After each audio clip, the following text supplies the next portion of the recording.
From Washington, this is VOA News.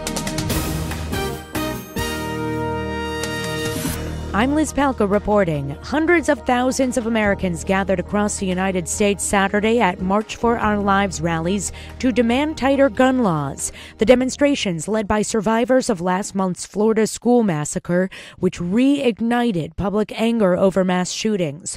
One of the many powerful moments of the main rally in Washington, D.C. was when 9-year-old Yolanda Renee King spoke. She's the granddaughter of civil rights icon Martin Luther King, Jr. A dream that enough is enough, and that this should be a gun-free world, period. Demonstrations were also held in London, Paris, and Sydney in solidarity, as well as many other countries around the world. Gun rights advocates also are among the throngs of demonstrators in Washington, holding a counter-rally just blocks away from the White House. This man said he went to Washington to support his constitutional right to own a firearm. I believe that this whole march that they got out here is just an emotional reaction to something that is very tragic, but is not founded in logical realities that, the right to own firearms is a right enshrined in our Constitution. The U.S. Department of Justice announced Friday it is proposing a change to regulations to effectively ban bump stocks, which allows semi-automatic guns to function like automatic guns. Bump stocks have been the object of controversy since a mass shooting in Las Vegas, Nevada last year, where 58 people died.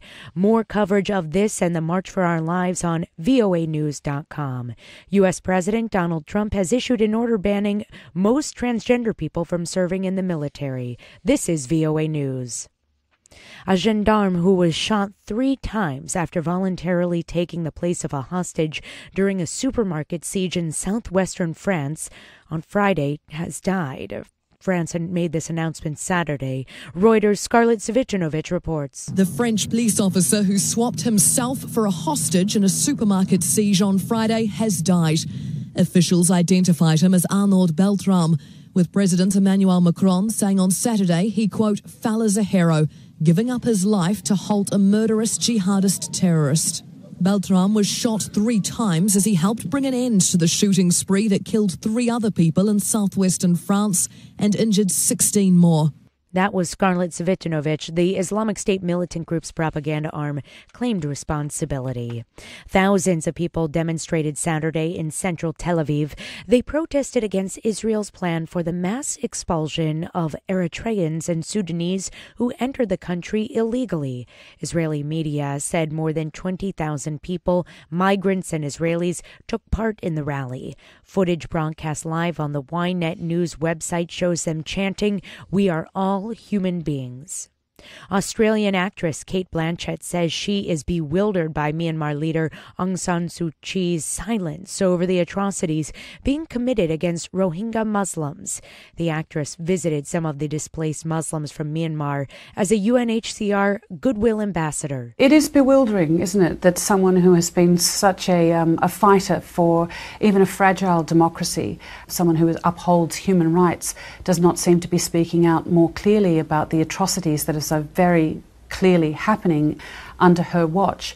More than 670,000 Rohingya refugees from Myanmar have sought safety across the border in Bangladesh since August 2017.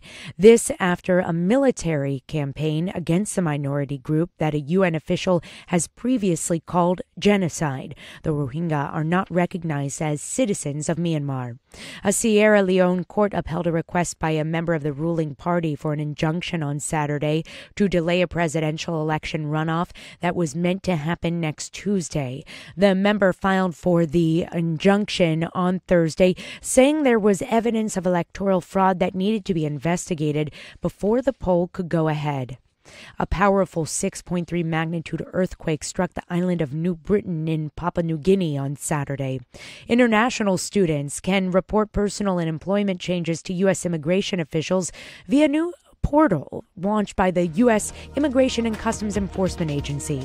I'm Liz Palka. That's the latest world news from VOA.